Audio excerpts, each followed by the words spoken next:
வணக்கம். மலரட்டும் வசந்தம் இந்த நிகழ்ச்சிக்கு உங்கள் அனைவரையும் அன்போடு வரவேற்கிறேன். புத்தர் கூறும்போது கூறுவார், கோபம் என்பது மற்றவர்கள் செய்யும் தவறுக்கு உனக்கு நீயே கொடுக்கும் தண்டனை என்று கூறுவார். இன்று நாம் கோபம் எதனால் வருகிறது, அதை எப்படி கையாளலாம் என்பதை பற்றி பேச இருக்கிறோம். இதை பற்றி ஒரு விளக்கம் தர வந்துள்ளார் நமது அன்பு சகோதரி பிரம்மகுமாரி கவிதா அவர்கள். இவர்கள் கடந்த 21 ஆண்டு காலமாக தன்னை முழுமையாக இறைப்பணிக்கு அர்ப்பணித்துக் கொண்டுள்ளார்கள். கடந்த 24 ஆண்டு காலமாக ராஜ்யோகாவை பயின்றும் பயிற்றுவித்தும் வருகிறார்கள். ஓம் சாந்தி சிஸ்டர். ஓம் சாந்தி. வணக்கம். வணக்கம். உலகத்துல இந்த காலகட்டத்துல பாத்தீங்கன்னா எல்லாருக்குமே கோபம் வருது. சின்ன குழந்தை எடுத்ததுல இருந்து பெரியவர்கள் வரை எல்லோருமே கோபத்தை தனக்கு வேணுங்கிறத சாதிக்கிறதுக்காக பயன்படுத்த ஆரம்பிச்சிட்டாங்க. ஸோ இந்த கோபம் சரியா தவறா? கோபம் அப்படின்னு நம்ம சொல்லும்போது நமக்கு எப்படிப்பட்ட ஒரு அனுபவம் இருக்குது அப்படிங்கிறத நாம் கொஞ்சம் சிந்திச்சு பார்க்கணும். இப்போ உங்களுக்கு கோபம் வரும்போது நீங்கள் ஒரு நல்ல ஒரு உணர்வு அடைகிறீங்களா? ஒரு ப்ளசண்ட் ஃபீலிங் இருக்கா? இல்லை நமக்கு அந்த ஒரு அனுபவம், அந்த உணர்வு பிடிக்கலையா, அன்பிளசண்ட்டாக இருக்கா அப்படின்னு நம்ம சிந்திச்சு பார்த்தோன்னா எல்லாருக்குமே அது ஒரு மனதிற்கு பிடிக்காத அந்த அனுபவம் ஒரு நல்லதாக இருக்காத உணர்வு தான் ஏற்படும். அப்போ கண்டிப்பாக கோபம்ங்கிறது எல்லாருக்குமே ஒரு பிடிக்காத உணர்வாக தான் இருக்குது. ஸோ அந்த கோபம் எப்படி நல்லதாக இருக்க முடியும்? கோபம்ங்கிறத நம்ம எப்பயுமே என்ன சொல்கிறோம், ஒரு நெகட்டிவ் எனர்ஜின்னு சொல்கிறோம். யாருமே கோபம்ங்கிறது ஒரு நல்ல விஷயம் அப்படிங்கிறத சொல்ல முடியாது. ஏன்னா கோபப்பட்ட பிறகு யாருமே சந்தோஷமாக இருக்க முடியாது. இப்போ கோவப்பட்டுட்டு யாராவது நான் ரொம்ப நல்லா கோவப்பட்டுட்டேன் அப்படின்னு சொல்லி யாராவது சந்தோஷமாக இருப்பாங்களா? ஒவ்வொருத்தருமே கோவப்பட்ட பிறகு உள்ளுக்குள்ளே என்ன நினைப்பாங்க அப்படின்னா, நான் கோவப்பட்டுட்டேன் அப்படின்னு வருத்தப்படுவாங்க. கண்டிப்பாக அவங்க உள்ளுக்குள்ளே ஒரு கில்ட் ஃபீலிங் அவசியமாக அவங்களுக்கு வரும். அப்போ கோபம்ங்கிறது நம்ம ஒரு எதிர்மறையான உணர்வாக தான் இருக்குது. இப்போ அதை நாம் நல்லதுன்னு என்றைக்குமே எடுத்துக்கொள்ள முடியாது. அது நமக்கும் நல்லது கிடையாது, மற்றவர்களுக்கும் அதை நல்லது செய்ய முடியாது. சரியா சொன்னீங்க. திருவள்ளுவர் கூட சொல்ற போது சொல்றாரு, நீ தீயினால் இன்னொருத்தரை போய் சுட்டுட்டா கூட அந்த காயம் ஆறிடும். ஆனா உன்னுடைய நாக்கால இன்னொருத்தரை சுட்டேன்னா அது ஆறவே ஆறாது. நிறைய ஆண்டு காலம் அவங்க அதை நினைவு வச்சுக்கிட்டே இருப்பாங்க. இப்ப கோபம் வரும் பொழுது அதை நம்ம உள்ளுக்குள்ள அமுக்கி வைக்கணுமா, நீங்க வெளியில கொண்டு வர்றது தவறுன்னு நினைக்கிறீங்களா? இதற்கு ஒரு விளக்கம் தர முடியுமா? இதை பற்றிய நிறைய கருத்துகள் எல்லார்கிட்ட, மனிதர்கள் கிட்ட இருக்கு. ஒன்று என்ன நினைக்கிறாங்கன்னா, கோபம் வரும்போது அதை நம்ம வெளிப்படுத்திடணும், எக்ஸ்பிரஸ் பண்ணணும் அப்படிங்கிறத சொல்றாங்க. மனசு உள்ளே அதை அடக்கி வைக்காதீங்க. ஏன்னா மனசு உள்ளே அடக்கி வச்சிங்க அப்படின்னா அது எப்படி ஒரு ப்ரெஷர் குக்கர் இருக்குது. அந்த ப்ரெஷர் குக்கரில் ப்ரெஷரை அப்படியே அது சேஃப்டி வால்வ் இல்லைன்னு வச்சுக்கோங்க. ப்ரெஷர் உள்ளே இருந்துக்கிட்டே இருக்குது அப்படின்னா அது என்ன ஆகும், ஒரு லெவலுக்கு மேலே அந்த ப்ரெஷர் தாங்காமல் வெடிச்சிரும். அப்போ அதுக்கு என்ன சொல்கிறாங்க, நீங்கள் உள்ளுக்குள்ளேயே பல விஷயங்களை, கோபத்திற்கான ஒரு காரணங்கள் வரும்போது அதை உள்ளுக்குள்ளேயே அழுத்தி வச்சுட்டே இருந்தீங்க அப்படின்னா அது ஒரு பெரிய ஒரு சைக்காலஜிக்கல் டிஸார்டராக மாறிடும்னு சொல்கிறாங்க. ஒரு மனநோயாக மாறுறதுக்கு சான்ஸ் இருக்குது. அதனால நீங்கள் வெளிப்படுத்திடுங்க உங்கள் உணர்வுகளை. கோபம் வந்தால் திட்டிடுங்க, பேசிடுங்க, கத்திடுங்க, சண்டை போட்டுருங்க, அதை உள்ளே அடக்கி வைக்காதீங்க அப்படிங்கிறது சிலருடைய கருத்தாக இருக்குது. இன்னும் சிலருடைய கருத்து என்னவாக இருக்குது அப்படின்னு பார்த்தீங்கன்னா, கோபம் வந்தது அப்படின்னா அதை நீங்கள் உள்ளே அடக்கி வைங்க. ஏன்னா அதை நீங்கள் வெளிப்படுத்தும் போது மற்றவர்களுடைய மனம் பாதிக்கப்படுது, அதனால சூழ்நிலை கெட்டு போகுது, அதனால உங்களுக்கு நிறைய மற்றவர்களுடைய நெகட்டிவான எண்ணங்கள் உங்கள் மேலே வருது. ஆனால் அதை நீங்கள் கொஞ்சம் கண்ட்ரோல் பண்ணுங்க அப்படின்னு சொல்கிறாங்க. ஆனால் நம்ம இந்த ரெண்டுலேயும் பார்க்கும்போது ரெண்டுமே தவறானதாக தான் இருக்குது. ஒன்று, நாம் எந்த ஒரு உணர்வு வந்தாலும் நமக்கு என்ன வருதோ அதை நான் உடனே அப்படியே வெளிப்படுத்திடுவேன். எனக்கு கோபம் வந்துச்சுன்னா வெளிப்படுத்திடுவேன். ஒவ்வொரு தடவையும் நம்ம அப்படி வெளிப்படுத்தும் போது என்ன ஆகுதுன்னா, எது ஒன்று திரும்ப திரும்ப செய்கிறோமோ அது நம்மளுடைய ஹேபிட்டாக மாறிடுது, பழக்கம்னு சொல்லலாம், சுபாவமாக மாறிடுது. அப்போ ஒவ்வொரு தடவையும் கோபம் வரும்போது நான் பட்டுட்டே இருந்தேன்னா என்னைக்கு நான் கோபத்தை நான் விட முடியும், இல்லை குறைத்து கொள்ள முடியும்? திரும்ப திரும்ப அதே நிலை தான் நமக்கு வரும். அதனால் நம்ம வெளிப்படுத்துறது, உடனே எக்ஸ்பிரஸ் பண்ணுறதும் சரியான முறை கிடையாது. அதே போல் நமக்கு கோபம்ங்கிற உணர்வை நம்ம உள்ளுக்குள்ளேயே அடக்கி நம்ம வைக்கிறது, யார்கிட்டையும் நம்ம சொல்கிறது இல்லை வெளிப்படுத்துறது கிடையாது. அப்படி இருந்தாலும் கூட அதுவும் சொன்ன மாதிரி பெரிய ஒரு மனநோயாக மாறுறதுக்கு சான்ஸ் இருக்குது. இது ரெண்டுமே நாம் செய்யக்கூடாது. இப்போ நம்ம என்ன பண்ணணும் அப்படின்னா, இது இரண்டையும் விட்டுட்டு நம்ம அதை எப்படி அந்த நேரத்தில் சரியான முறையில் மேனேஜ் பண்ணுறது, கையாளுவது அப்படிங்கிறத நம்ம பார்க்கணும். அதை நம்ம எந்த அளவுக்கு கோபம்ங்கிற உணர்வு வரும்போது நம்ம ஒரு நாள் ஃபுல்லாக ஒரு விஷயத்துக்காக கோவப்படலாம், இல்லை 1 மணி நேரம் அதற்காக நம்ம கோவப்படலாம், இல்லை 1 நிமிடம் கூட நம்ம மனதிற்கு புரிய வச்சுட்டு அந்த கோபத்திலிருந்து விலகலாம். இப்போ கோபம்ங்கிறது கான்ஸ்டண்ட்டாக நமக்கு இருக்கக்கூடிய ஒரு விஷயம் கிடையாது இல்லைங்களா? இப்போ கோபங்கிறது என்ன ஆகும், வரும், கொஞ்ச நேரம் இருக்கும், அப்புறம் போயிடும். ஆனால் அந்த எவ்வளோ நேரம் இருக்குது அப்படிங்கிறத என்ன பண்ணலாம், நாம் வந்து அதை தீர்மானம் செய்யலாம். அப்போ கோபத்தை வந்து எவ்வளோ நேரம் நம்ம வந்து சீக்கிரமாக அதிலிருந்து வெளியே வரோம் அப்படிங்கிற ஒரு மனோநிலையை நம்ம வந்து வளர்த்து கொள்ளணும். ஸோ அதனால் கோபத்தை மேனேஜ் பண்ணுறதுனா அதுலேருந்து எவ்வளோ சீக்கிரம் முடியுமோ அவ்வளோ சீக்கிரம் அதுலேருந்து வெளிவரதுக்கான பல மனதை வந்து ட்ரெயின் பண்ணுறதுக்கு நம்ம பழகிக்கொள்ளணும். நீங்கள் சொல்கிறது ரொம்ப ரொம்ப சரி. சில வாக்குவாதங்கள் 10 நிமிடங்கள் இல்லை 5 நிமிடங்கள் தான் இருக்கும். அதனுடைய பாதிப்பு வந்து 1 நாளோ 2 நாளோ 3 நாளோ, சில பேர் வந்து மாசக்கணக்கில் பேசாமல் இருக்காங்க. அதனால நீங்கள் சொல்கிற கருத்து சரிதான் நினைக்கிறேன். அடுத்தது வந்து பர்சனாலிட்டின்னு எடுத்துட்டோன்னா டைப் ஏ பர்சனாலிட்டின்னு சொல்கிறாங்க. டைப் ஏ பர்சனாலிட்டின்னா எதையுமே அதிக ஆர்வத்தோடு செய்து கொண்டே இருப்பவர்கள் மற்றும் வந்து மற்றவர்களோடு பழகாமல் இருக்கக்கூடியவர்கள், இவர்களுக்கு அதிக கோபம் வர வாய்ப்பு இருக்கா? அதாவது சிலர் வந்து எப்படி இருக்காங்க அப்படின்னா, எப்பயுமே வந்து ஏதோ ஒரு வேலைக்கு பின்னாடி மூழ்கி கொண்டே இருக்கிறாங்க. அவங்களுக்கு என்ன இருக்கும் அப்படின்னா, எது ஒன்றையுமே சரியாக முழுமையாக செஞ்சு முடிக்கணும், அது வந்து அந்த கரெக்ட் டைமில் வந்து நடக்கணும். சில பேர் ரொம்ப ஃபாஸ்ட்டாக, அவங்க மனசு ஃபாஸ்ட்டாக ஓடிக்கிட்டே இருக்கும் அந்த வேலைக்கு பின்னாடி. ஸோ அது போல் மனநிலை இருக்கக்கூடியவங்க இருக்காங்க. இப்போ யார் ஒருத்தர் வந்து எப்போ வந்து எல்லா விஷயத்துலையும், அது வந்து வேலையாக இருக்கட்டும் இல்லை மனிதர்களாக இருக்கட்டும், ஒரு முழுமைத்தன்மையை எதிர்பார்க்குறாங்களோ, எல்லாமே பர்ஃபெக்டாக நடக்கணும், எல்லாருமே நம்ம நினச்சபடி பர்ஃபெக்ஷனோடு இருக்கணும் அப்படின்னு நினைக்கிறவங்களுக்கு நிறைய வந்து அந்த எதிர்பார்ப்பு இருக்கிறவங்களுக்கு நிறைய கோபம் வர்றதுக்கான சான்ஸ் வந்து இருக்குது. அதே போல் டைம் கான்ஷியஸாக இருக்காங்க. எப்பயுமே இந்த நேரத்தில் முடிக்கணும்னு ஒரு டெட்லைன் வச்சுக்கிட்டே இருப்பாங்க. அந்த டைமை வந்து நம்ம ஷ்ரிங்க் பண்ண நினைக்கக்கூடாது. ஒரு வேலைக்கு எவ்வளோ நேரம் ஆகுமோ அந்த வேலையை அவ்வளோ நேரத்துக்குள்ளே நம்ம முடிக்கிறதுக்கு முயற்சி பண்ணும். அதுக்கு முன்னாடியே முடிக்கணும், சீக்கிரமாக முடிக்கணும்னு அந்த சமயத்தை டைமை ஷ்ரிங்க் பண்ண சுருக்க நினச்சாலும் அவர்களுக்கு அதிகபட்சம் அந்த பரபரப்பாக இருக்கக்கூடிய சூழ்நிலையில் கோபம் அதிகமாக வர்றதுக்கான சான்ஸ் இருக்குது. அழகாக சொன்னீங்க. அடுத்தது வந்து நம்ம வாழ்க்கையில் நம்ம எதிர்பார்த்த சில நிகழ்வுகள் நடக்குது. அப்போ வந்து இதை எப்படி நம்ம கையாள்வது? நம்ம ஒன்று பிளான் பண்ணி வச்சுருப்போம், இன்றைக்கி இதை செஞ்சு முடிக்கணும்னு நினைக்கிற போது நமக்கு எதிர்பாராத ஒன்று நடந்து விட்டால் அதை எப்படி கையாள்வது? அதான் நம்ம எதிர்பார்க்கறது சில நேரத்தில் வந்து நடக்கிறதில்ல விஷயங்கள் அப்படின்னா அப்பயும் மனிதனுக்கு வந்து கோபம் வரலாம். அப்போ நாம் என்ன பண்ணணும் அப்படின்னா, இப்போ நம்ம ஒன்று வாழ்க்கையில் நமக்கு எப்போ வந்து கோபமாகட்டும் இல்லை எந்த ஒரு நெகட்டிவான ஒரு உணர்வாகட்டும் அதை கையாளணும் அப்படின்னா சரியான அண்டர்ஸ்டாண்டிங் நமக்கு தேவை. எது ஒன்றையும் சரியாக புரிஞ்சுக்கிற தன்மை நமக்கு தேவை. இப்போ ஒரு விஷயம் நம்ம எதிர்பார்க்கறது எல்லாமே எல்லா நேரத்துலையும் கரெக்டாக நடக்கணும் அப்படிங்கிறது வாழ்க்கையில் எல்லாருக்கும் சாத்தியம் கிடையாது. இப்போ நம்ம சில நேரத்தில் என்ன பண்ணணும் அப்படின்னா, அதை வந்து ஏற்றுக்கொள்ளக்கூடிய ஒரு மனப்பக்குவத்தை வந்து நம்ம வளர்த்து கொள்ளணும். இப்போ நமக்கு என்ன வந்து எதிர்பார்க்குறோமோ அது இல்லாமல் வேறு ஒன்று நமக்கு வந்து கிடைக்குது, வேறு ஒன்று நடக்குது அப்படின்னா அதுலேயும் என்ன ஒரு நல்லது அடங்கி இருக்குது, நமக்கு அதுலேயும் நமக்கு ஒரு முன்னேற்றம் இருக்குது, இதுலேயும் நம்ம இப்படி முயற்சி பண்ணி பார்க்கலாம், இது கிடச்சிருக்கு அப்படின்னாலும் அதுலேயும் நம்மளுடைய பெஸ்ட்டை வந்து நம்ம கொண்டு வரலாம் அப்படிங்கிற ஒரு இன்னொரு ஆப்ஷனை நம்ம வந்து எடுத்துக்கொண்டு நம்ம பாசிட்டிவாக அதை வந்து அப்ரோச் பண்ணோன்னா நம்ம மனநிலை மாறாமல் இருக்கும். குழந்தைகள் வளரக்கூடிய பருவத்தில் நிறைய தவறுகள் செய்கிறாங்க. தவறுகள் செய்து செய்து ஒவ்வொரு படியாக கற்றுக்கொள்கிறார்கள். ஆனால் தாய்மார்கள் இந்த தவறுகளை செய்ய விட மாட்டேங்கிறாங்க. இப்போ பார்த்தீங்கன்னா அந்த குழந்தை ஓடி போய் அந்த மண்ணை தொட்டு அந்த மண்ணை டச் பண்ணி ஃபீல் பண்ணி கற்றுக்க நினச்சா அந்த தாய் வந்து அதை தொடாத அப்படின்னு அடிச்சு கிடிச்சு பண்ணாங்கன்னா அந்த குழந்தையுடைய மன வளர்ச்சி பாதிக்கப்படுதுன்னு நான் நினைக்கிறேன். இந்த கண்ணோட்டத்தில் நீங்கள் என்ன சொல்ல விரும்புகிறீங்க?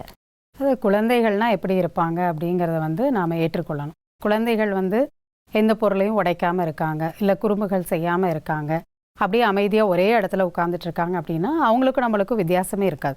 குழந்தைகள்னால் அப்படி தான் இருப்பாங்க அப்படிங்கிறத நாம் ஏற்றுக்கொள்ளணும். அவங்க அப்படியெல்லாம் செய்யலை அப்படின்னா அவர்கள் குழந்தை பருவத்தினுடைய விஷயங்கள் இல்லாத ஒரு நிலையில் இருக்கும்போது அதனுடைய ஒரு குஷியை வந்து அவங்களும் அனுபவம் செய்ய முடியாது. அதே போல் நமக்கும் வந்து ஒரு குழந்தை வீட்டில் இருக்கிற மாதிரியே இருக்காது ஒரு இடத்துல அமைதியாக இருந்துச்சுன்னா. இப்போ நமக்கு ஒரு வித்தியாசம் தெரியும், குழந்தைங்க இருக்கிற வீடு எப்படி இருக்கும், குழந்தைகள் இல்லாத வீடு எப்படி இருக்கும். அப்போ நாம் அதை ஏற்றுக்கொள்ளணும். குழந்தை பருவத்தில் அவர்கள் என்னென்ன விஷயங்களை நாமும் செய்திருக்கிறோமோ அதே தான் அவர்களும் செய்கிறாங்க. ஸோ அதை நம்ம ஏற்றுக்கொள்ளணும். மேலும் குழந்தைகளை வந்து நம்ம எப்போ எந்த ஒரு தவறுகள் செய்தாலும் நம்ம கோவப்பட்டு அவர்களை வந்து நம்ம ரொம்ப வந்து அவங்கள ஃபோர்ஸ் பண்ணுறோம் ஒரு விஷயத்தை செய்யக்கூடாதுன்னு, இல்லை ஒரு விஷயத்தில் நம்ம வந்து ரொம்ப கோவப்பட்டு அவங்கள வந்து கண்ட்ரோல் பண்ண நினைக்கிறோம். இப்போ அந்த நேரத்தில் என்னாகும் அப்படின்னா அந்த குழந்தை வந்து பயந்து அந்த விஷயத்தை செய்யாமல் இருக்கும். ஆனால் அது வந்து புரிந்து கொண்டு செய்யாமல் இருக்காது, பயத்தினால செய்யாமல் இருக்கும். இப்போ அப்பா வராரு, அப்பா வந்தால் டிவி போடக்கூடாது, டிவி பார்க்கக்கூடாது, படிக்கணும் அப்படிங்கிறது வந்து அப்பா பழக்கி வச்சுருப்பார். அது கோவப்பட்டோ அடித்தோ திட்டியோ. அப்போ அந்த குழந்தை என்ன பண்ணும் அப்படின்னா அந்த பய உணர்வு அதுக்கு இருக்கும். என்ன பய உணர்வு இருக்கணும்? அப்பா வந்தால் டிவி போடக்கூடாது அப்படிங்கிற பய உணர்வு மட்டும்தான் இருக்குமே தவிர, ஏன் நம்ம டிவி பார்க்கக்கூடாது, இப்போ நம்ம படிக்கிற வயசில் நம்ம அதிகமாக படிக்கணும், கொஞ்ச நேரம் பார்த்தா தான் நமக்கு நல்லது அப்படிங்கிற அந்த ஒரு உண்மையான எதுக்காக சொல்கிறாங்கங்கிறத அதை புரிஞ்சுக்காது. ஏன்னா அதுக்கு என்ன இருக்கும்? கோபப்படுறாங்க, அதில் பய உணர்வு மட்டும்தான் இருக்கும். அப்போ அப்பா வரக்கூடிய நேரத்தில் அந்த குழந்தை என்ன பண்ணும்? டிவி பார்க்காது, ஜஸ்ட்டு புக் எடுத்து வச்சு உட்காந்துருக்கும். ஆனால் அப்பா போயிட்டாருன்னா அடுத்த செகண்ட் என்ன பண்ணும்? நம்ம என்னெல்லாம் வந்து செய்யக்கூடாதுன்னு சொன்னோமோ அவங்க நல்லதுக்காக, ஆனால் அதெல்லாம் திரும்ப அந்த குழந்தை என்ன பண்ணும்? அவங்களோட ஆப்சன்ஸில் செய்ய ஆரம்பிச்சிடும். அப்போது ஒருத்தரை வந்து நம்ம கோவப்பட்டு அவங்கள வந்து அடித்தோ இல்லை திட்டியோ இல்லை பயப்படுத்தியோ நம்ம எதுவுமே செய்ய வைக்க முடியாது. அவங்களுக்கு என்ன தேவைன்னா ப்ராப்பர் அண்டர்ஸ்டாண்டிங். ஏன் நீங்கள் வந்து இதை செய்யக்கூடாது, இப்படி இருந்தால் உனக்கு என்ன நல்லது அப்படிங்கிறத நம்ம அமைதியாக நிதானமாக நம்ம வந்து புரிய வச்சோம் அப்படின்னா அவங்க புரிஞ்சுப்பாங்க. நம்ம நிறைய டைம்ஸ் என்ன நினைக்கிறோம் அப்படின்னா, உன்னுடைய நல்லதுக்கு தானே நான் சொல்கிறேன், கோவப்படுறது எதுக்கு, நான் உன்னோட நல்லதுக்கு தானே சொல்கிறேன், நீயே எடுத்துக்க மாட்டேங்கிற, அவங்க நல்லதுக்கு தான் நான் அவ்வளவும் நான் சொல்கிறேன், கோவப்படுறேன், ஆனால் எடுத்துக்கவே மாட்டேங்கிறாங்களே அப்படின்னு சொல்கிறோம். ஆனால் உண்மையில் பாருங்கள், அவன் நல்ல ஒரு ஃப்ரெஷ்ஷான ஆப்பிள் ஜூஸ் நம்ம போடுறோம். அந்த ஆப்பிள் ஜூஸ் எடுத்துகிட்டு போய் ஒரு அழுக்கான ஒரு டம்ளரில் எடுத்துகிட்டு போய் நம்ம கொடுக்குறோம். அப்போ யாராவது அது குடிப்பாங்களா? கண்டிப்பாக மாட்டாங்க, குடிக்க மாட்டாங்க. ஜூஸ் நல்லா இருக்குது, ஆனால் அந்த கண்டெய்னர் எப்படி இருக்குது? அழுக்காக இருக்குது. அதே போல தான் நம்ம சொல்லக்கூடிய விஷயங்கள் மற்றவங்களுக்கு ரொம்ப நல்ல விஷயங்களாக இருக்கலாம், அவங்களுடைய நல்லதுக்காக இருக்கலாம், முன்னேற்றத்துக்காக இருக்கலாம், உண்மையோட அக்கறை கொண்டு தான் நம்ம அதை வந்து சொல்லுவோம். ஆனால் சொல்லக்கூடிய முறை எப்படி இருக்குது அப்படின்னா தவறானதாக இருக்குது. கோபம் அப்படிங்கிறது மற்றவங்களுக்கு பிடிக்காத விஷயமாக இருக்குது, நமக்கே பிடிக்காத விஷயமாக இருக்குது. அப்போ அவர்களுக்கு வந்து அந்த நல்ல விஷயத்தை நல்ல முறையில் நம்ம சொல்லணும். நம்மளுடைய டோன், வாய்ஸ் அதை உயர்த்தி பேசும்போதே மற்றவங்களுக்கு நம்ம சொல்லக்கூடிய வார்த்தைகள் காதுக்குள்ளே போகாது, காது ஏற்றுக்கொள்ளாது, காது அப்படியே ரிஜெக்ட் பண்ணிடும், மனசும் அதை ரிஜெக்ட் பண்ணிடும். அப்போ நம்மளுடைய பேசக்கூடிய வார்த்தை என்ன இருக்குது, அதை எந்த மாதிரி டோனில் நம்ம பேசுகிறோம், கொஞ்சம் நிதானத்தோடு நம்ம வந்து அவங்களுக்கு சொல்கிறோம், மனதாலேயும் அவங்க மாறணும் அப்படிங்கிற நல்ல எண்ணத்தோடு நம்ம வந்து சொல்கிறோம்.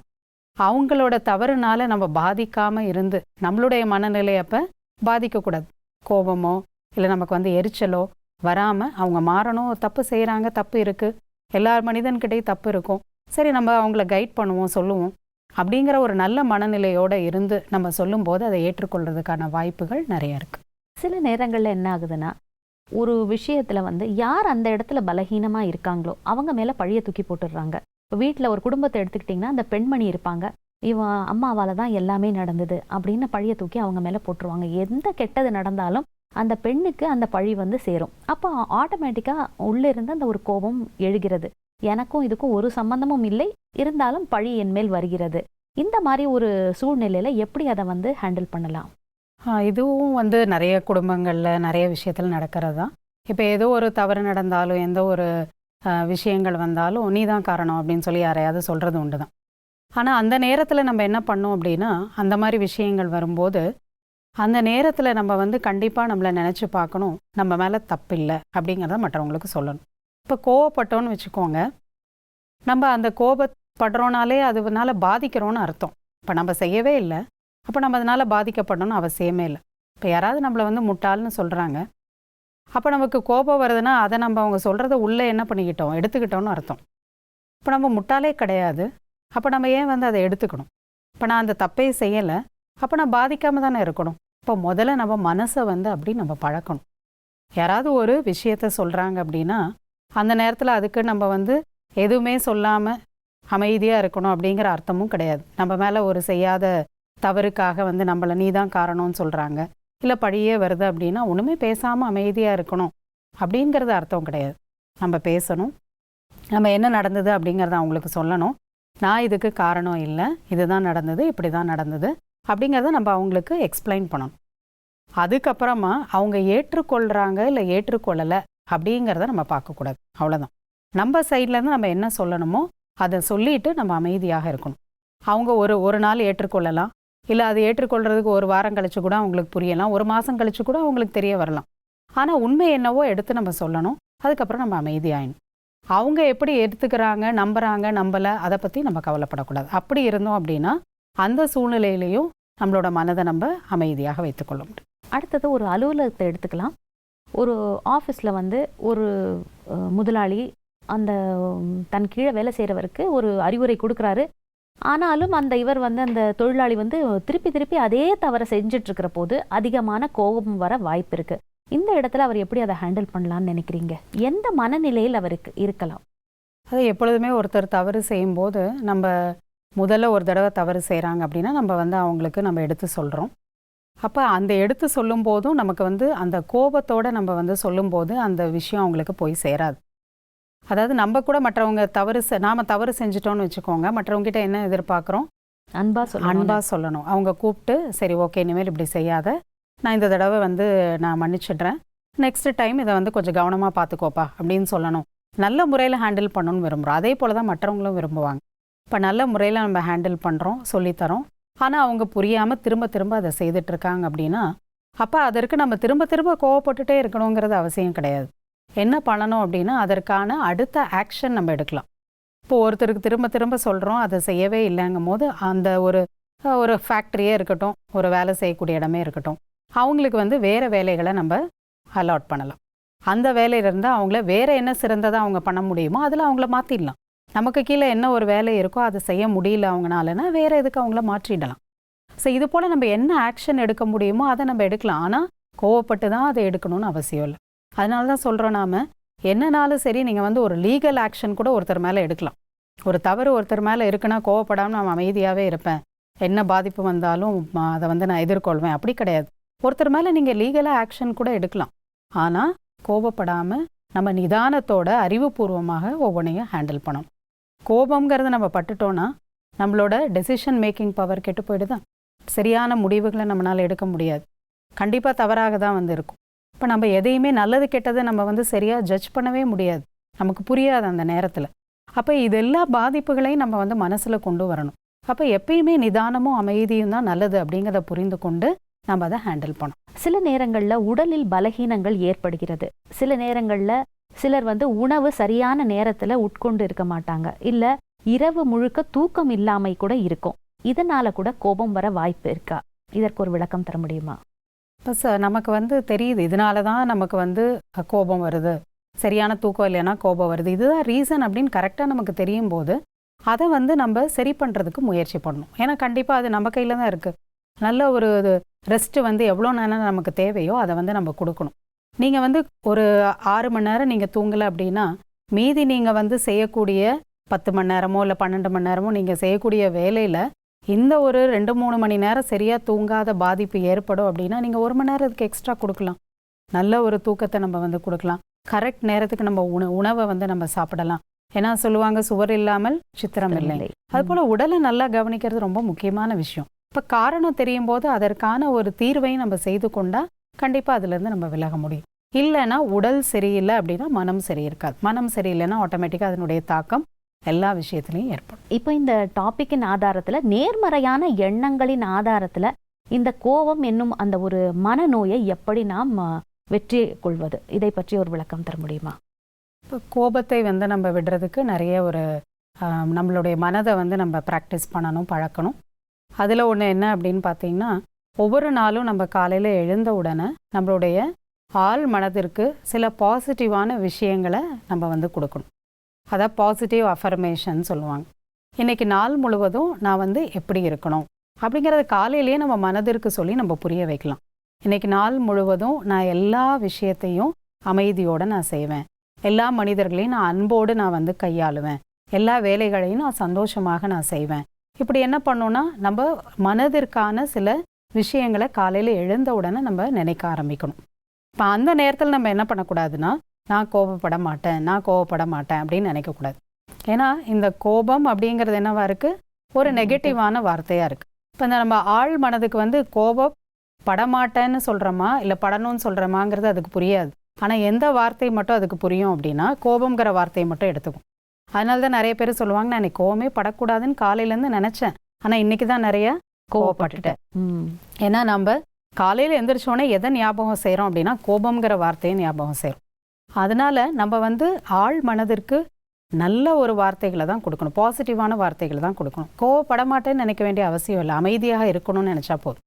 அப்போ எழுந்த உடனே நம்ம மனசுக்கு வந்து நம்ம அமைதியாக நான் இருப்பேன், அன்போடு நான் எல்லாமே பழகுவேன், சந்தோஷமாக நான் எல்லாத்தையுமே நான் செய்வேன், இப்படி ஒரு பாசிட்டிவ் அஃபர்மேஷன் நம்ம மனதிற்கு நம்ம கொடுக்கணும். இதை வந்து ஒரு நாள் மட்டும் செஞ்சுட்டு நம்ம விடக்கூடாது, இதை வந்து தினமும் தினமும் நம்ம வந்து செய்யணும். நீங்கள் ஒரு 6 மாதங்களுக்கு தினமும் தொடர்ந்து இந்த மாதிரி ஒரு 3-4 விஷயங்களை ஒரு 5 நிமிடங்கள் அமைதியில் உட்காந்து நீங்கள் நினச்சிட்டே இருந்தீங்க அப்படின்னா, ஒரு நாளைக்கு காலையில் டெய்லி நீங்கள் அதை ஒரு 6 மாதத்திற்கு செய்யும்போது என்னாகும் அப்படின்னா, உங்களுடைய ஆழ் மனதில் அந்த கருத்துகள் போய் பதிஞ்சிரும். இப்போ நீங்கள் என்ன நினைக்கிறீங்களோ அதுவாக நீங்கள் வந்து முழு நாளும் இருக்கக்கூடிய அட்டென்ஷன் உங்களுக்கு வந்து இருக்கும். அப்போ தானாகவே உங்கள் சுபாவத்தில் நீங்கள் ஒரு மாற்றம், ஒரு பெரிய மாற்றத்தை, வித்தியாசத்தை வந்து நீங்கள் உணர முடியும். ஒரு 6 மாத காலம் நீங்கள் இதை செஞ்சுட்டே இருந்தீங்கன்னா ஆட்டோமேட்டிக்காக அது உங்களுக்கு ஒரு பழக்கமாயிடும். இது ஒரு பெரிய ஒரு சுபாவத்தின் மாற்றமாக உங்களுக்கு வந்து அமைஞ்சிரும். அதனால்தான் ஒவ்வொன்றுமே தினமும் அது கொஞ்ச நேரத்திற்கு நாம் அதை அவசியமாக உட்கார்ந்து நம்ம பயிற்சிங்கிறது செய்யும். இன்னொன்று என்ன அப்படின்னு பார்த்தீங்கன்னா, நம்ம கோவப்படாமல் இருக்கணும் அப்படின்னா, நம்ம இதை வந்து கோபப்படுறது அப்படிங்கிறது நமக்கு தேவையில்லாத ஒரு விஷயம், இதை நம்ம விடணும் அப்படிங்கிறத முதல்ல ஆழமாக நம்மளுடைய மனதிற்கு பதிய வைக்கணும். நம்ம நினைக்கக்கூடாது சில நேரத்தில் கோவப்பட தானே செய்யணும், என்ன பண்ணுறது அப்படிங்கிற ஒரு எண்ணம் உங்களுக்குள்ள இருந்துக்கிட்டே இருந்துச்சுன்னா நீங்கள் முழுமையாக என்ன பண்ண முடியாது, அதை வெற்றி அடைய முடியாது. ஏன்னா நம்மளே என்ன பண்ணுறோம், எப்படி கோவப்படாமல் இருக்கிறது, இப்படியெல்லாம் இருக்கும்போது சில நேரத்தில் வரதானே செய்யும் அப்படின்னு நினச்சோன்னா திரும்ப திரும்ப உங்களுக்கு நிறைய வரதுக்கான சான்ஸ் இருக்குது. அப்போ நீங்கள் 100% வந்து மனதார நீங்கள் வந்து என்ன பண்ணணும்னா டிசைட் பண்ணணும், நான் கோவப்பட்டேன்னா என்ன உடலினுடைய எல்லா சிஸ்டமும் பாதிக்கப்படுது. என்ன சொல்கிறாங்க, நிறைய வந்து என்ன ஆகுது, கெமிக்கல் டெஸ்ட் பண்ணி சொல்கிறாங்க, நான் எவ்வளவு கோவப்படுறேனோ அவ்வளோ என்னுடைய ஜீரண உறுப்புகள்லேருந்து என்னுடைய சுவாச உறுப்புகள்லேருந்து எல்லாமே பாதிக்குது. மேலும் வந்து ஒரு அம்மா வந்து பயங்கர கோபமாக சண்டை போட்டுட்டு வந்து தாய்ப்பால் கொடுத்தாங்களாம். அப்போ என்ன ஆயிடுச்சு, அந்த பால், தாய்ப்பால் குடித்த அந்த குழந்தையோட உடம்புல ஸ்லோ பாய்சன் இருந்திருக்கு, லைட்டான பாய்சன் இருந்திருக்கு, அது கூட கண்டுபிடிச்சிருக்காங்க. அப்போ அந்த மாதிரி கெடுதலாக இருக்கக்கூடிய என்னுடைய உடலுக்கும் கெடுதல், என்னுடைய மனதிற்கும் வந்து கெடுதல், என்னுடைய உறவுகள்லையும் எல்லார்கிட்ட இருந்து என்ன கொண்டு வருது, கசப்பு, சாபம் இல்லையா. நம்ம வந்து பார்த்திங்கன்னா எல்லார்கிட்ட இருந்து ஆசீர்வாதம் வாங்கணும். மேலும் வந்து நம்ம மெடிடேஷனோட ஒரு ப்ராக்டிஸ் பயிற்சி நம்ம செய்யும் போதும் நமக்கு இந்த குணங்கள் குறையும். ஏன்னா தியானம்ங்கிறது நல்ல ஒரு ஆக்கப்பூர்வமான சிந்தனைகளை நமக்குள்ளே கொண்டு வரக்கூடிய ஒரு தன்மை.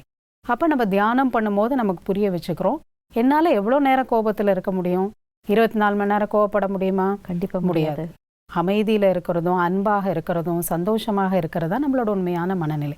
இப்போ தியானமில் உட்காரும்போது நம்ம திரும்ப திரும்ப மனசுக்கு புரிய வச்சுருக்கோம், புரிய வச்சுட்டே இருக்கணும், அன்பு தான் என்னுடைய உண்மையான நிலை, மகிழ்ச்சியாக இருக்கிறதா என்னோட உண்மையான நிலை, அமைதியோடு இருக்கிறதா என்னோட உண்மையான நிலை. இதிலேருந்து நான் அப்பப்போ மாறிடுறேன், ஆனால் திரும்பவும் நான் வந்து இந்த நிலைக்கு தான் நான் வரணும். இப்போ இது என்னுடைய உண்மையான நிலையே கிடையாது, என்னுடைய குணமே இது கிடையாது, இதுதான் என்னோட உண்மையான நிலை அப்படின்னு தியானத்தில் திரும்ப திரும்ப அந்த எண்ணங்களை பயிற்சி பண்ணும். இறைவனையும் நம்ம நினைக்கணும், ஏன்னா இறைவன் ஒரு அமைதி கடலானவர். இப்போ இறைவனை வந்து அது போல் டெய்லி நம்ம அமைதி கடலாக இருக்கக்கூடிய அவர் நம்ம மனதை கொஞ்ச நேரம் அவர்கிட்ட ஈடுபடுத்தும் போது அப்போ அவர்கிட்ட இருக்கக்கூடிய அமைதியோட சக்தி நமக்குள்ள நிரம்பும். அப்போ நம்ம இந்த எதிர்மறையான உணர்வுகளிலிருந்து வெளிவரக்கூடிய ஒரு மனோபலம் வந்து நமக்கு தினமும் கிடைத்து கொண்டே இருக்கும். இதெல்லாம் நம்ம தினமும் செஞ்சோம் அப்படின்னா ஆட்டோமேட்டிக்காக நம்ம இந்த கோபத்தை வெற்றி அடைய முடியும். இந்த நிகழ்ச்சியில ரொம்ப அழகா கோபத்தை எப்படி வெற்றி கொள்ளலாம் என்பதை பற்றி ஒரு விளக்கம் தந்தீங்க. இங்கு வந்தமைக்கு மிக்க நன்றி. வணக்கம். வணக்கம். என்ன நேயர்களே, இந்த நிகழ்ச்சியை பார்த்தீங்களா? இந்த நிகழ்ச்சியில நம்ம சகோதரி கோபத்தை எப்படி நேர்மறையான எண்ணங்கள் மூலம் வெற்றி காணலாம் என்பதை பற்றி கூறினார்கள். தினமும் காலை எழுந்தவுடன் நான் ஓர் அமைதியானவன், நான் மகிழ்ச்சியாக எல்லா காரியங்களையும் செய்ய போகிறேன், நான் மற்றவர்களோடு அன்போடு இருப்பேன் என்று தொடர்ந்து 6 மாதங்களுக்கு செய்து வர வேண்டும் என்று சகோதரி கூறினார்கள். கோபம் என்பது நம் உடலுக்கு மிகுந்த தீமையை விளைவிக்கிறது என்பதை உணர்ந்தால் கோபத்திலிருந்து வெளிவரலாம். இந்த நிகழ்ச்சி இதோடு நிறைவு பெறுகிறது. மற்றொரு நிகழ்ச்சியில் மீண்டும் சந்திக்கலாம். நன்றி, வணக்கம். மலரட்டும் மலரட்டும் வசந்தம், மனதில் மலரட்டும் வசந்தம், மலரட்டும் மலரட்டும் வசந்தம், வாழ்வில் மலரட்டும் வசந்தம்.